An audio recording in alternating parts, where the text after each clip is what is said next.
Hi folks, welcome back to the channel. This is Jason, host of Fighting Words Financial, and today I wanted to talk to you a little bit about Xpeng Motors. Their stock has gotten kind of crushed lately, and I wanted to put some of the news that's come out about the company in perspective. Most of it's actually good news, and I don't understand to a degree why everything has gotten crushed in relation to Chinese EVs, but I can tell you that nothing fundamentally has changed about the prospects for these companies other than some near-term concern about production capacity due to the chip shortage, right? So look, Xpeng Delivery numbers looked pretty good, and the press definitely spun them with all positive comparisons to the previous month in year-over-year gains. But if you look a little bit closer, there's less to be excited about than meets the eye. And I promise you folks, this is actually a good news kind of deal here, but I do want to discuss how the numbers are manipulated a little bit to make them look a little bit better than they actually are. Yes, deliveries compared to the holiday shortened February were much better. Like March deliveries were much better. But March deliveries were actually still below January deliveries of around 6,000 or so. March deliveries were around 5,000 or so. That's a little bit concerning. I would have hoped for a little bit more in the way of recovery. Some of the good news out there is that as recently as March 8th, Xpeng announced that they don't expect the global chip shortage to really disrupt production, as they're still a small, low volume producer at this point, and they're a little bit more nimble in terms of where they can go to source their materials. And the company actually sees this as an opportunity to close the gap on its rivals. Now, I hope this is true. I'm not sure that I buy this statement in its entirety, but I do think we're going to see some production constraints worldwide for every company at this point. They do make an interesting point, though, that they are a pretty small producer at this point, along with NIO and Li. They all both produce under 10,000 units per month, and they're able to go out and source their materials from a lot of different places, right? But here's the really, really good news about Xpeng. They just announced this about an hour ago. I'm curious to see how far this is going to fly under the radar, because really, I always do like no hype updates, no hype videos here, but this is really earth-shattering. I'm saying this is me excited, guys. This is actually kind of earth-shattering here, and it just demonstrates how far Xpeng has really come, and it's flown under the radar. Xpeng just announced that they've inked another deal with the City of Wuhan in the province of Wuhan to build yet another smart EV manufacturing facility. Now, if you're paying attention here, you'd realize that this is their second factory that's under construction, and their fourth factory overall. And they're looking to complete this in the space of about 12 months. This new facility is going to have an annual capacity of about 100,000 units with manufacturing and powertrain plants, right? So this move really puts them in a leadership position in terms of manufacturing and the ability to accelerate the auto sector's EV penetration in China, right? They're far ahead, and I mean far ahead of the other two most well-known EV startup companies, Li and NIO, in terms of the ability to produce vehicles, owning their own production. They're less dependent on partnership arrangements, and they have a greater degree of control over manufacturing costs and margins.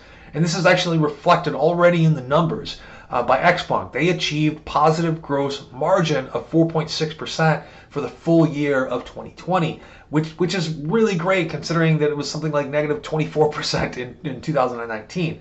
So a lot of people are going to be resistant to the statement that I make that Xpeng is really the leader in smart manufacturing right now, because of a commitment that they have to one stock or another. And I keep trying to make this point over and over on my channel that it's not one or the other, guys.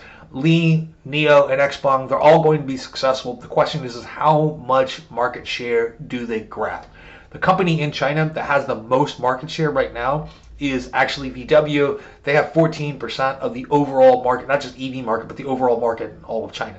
If any of these companies grabs, say, 6 or 7% of a market right now that is 20 to 21 million vehicles per year, we're looking at, we're talking in the future here, like 10 years from now, we're looking at, revenues in the $50 billion range for any one of these companies with like a 6% market share. So this is something that you guys should stop thinking that it's NIO or Xpeng, one's going to be better than the other. It's really be excited about both of these companies, right? So let's review, though, why I'm making the statement that NIO is really the leader in manufacturing here and the leader in smart vehicle production, and why I think that in terms of volume, they're actually going to blow the other companies away. And I'm not trying to say this is they're going to put them out of business, because they're not actually competing with each other.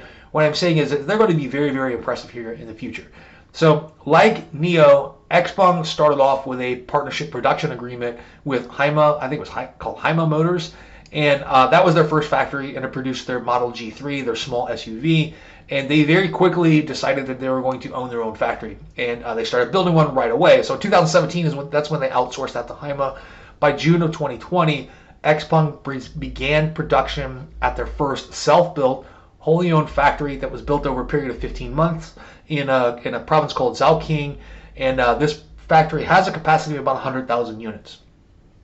They very quickly started ramping up production, and that's where they made their P7. In October of 2020, Xpeng announced a cooperation agreement with the development authority and the local government in Guangzhou province to provide financing assistance and build a third self-owned factory. This is actually an absolute sweetheart of a deal when it comes to financing, where the local government and the development authority are going to put up all of the cash to build this factory, and Xpeng is going to be able to repurchase that factory at cost over a period of 7 years. Like I said, this is an absolute sweetheart of a deal.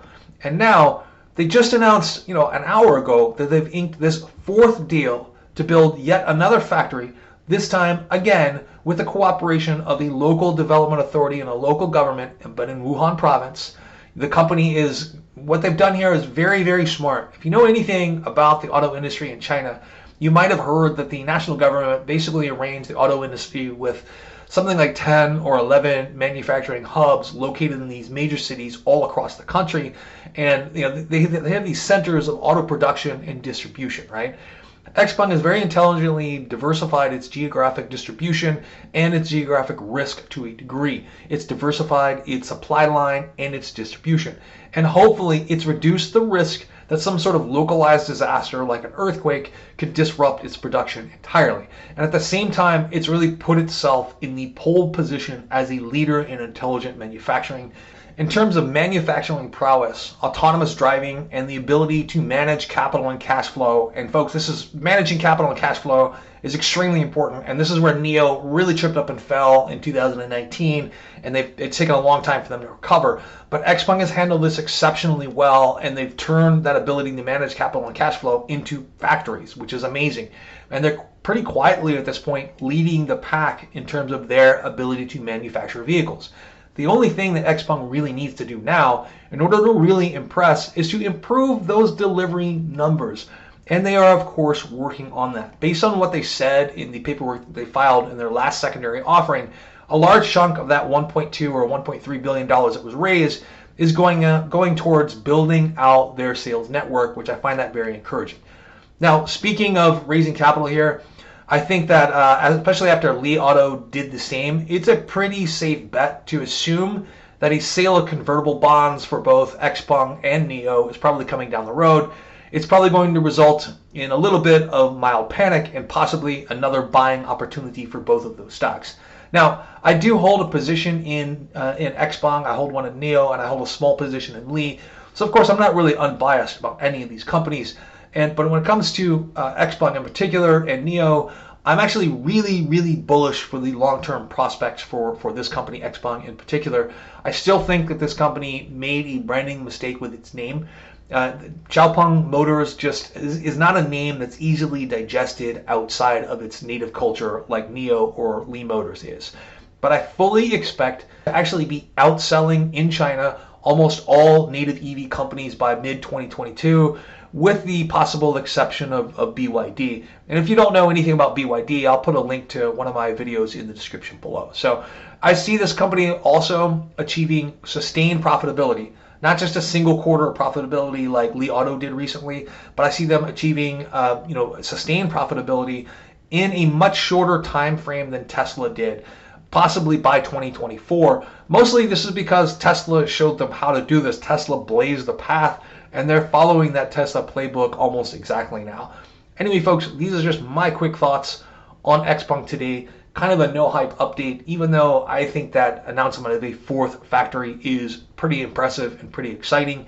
This is going to put their production capacity at somewhere around 400,000 units, and it's going to put them in control of their manufacturing process, and it's going to diversify their supply lines and distribution centers. I think this is a smart move on their part. Let me know what you guys think in the comments below. I'm interested in hearing what you have to say.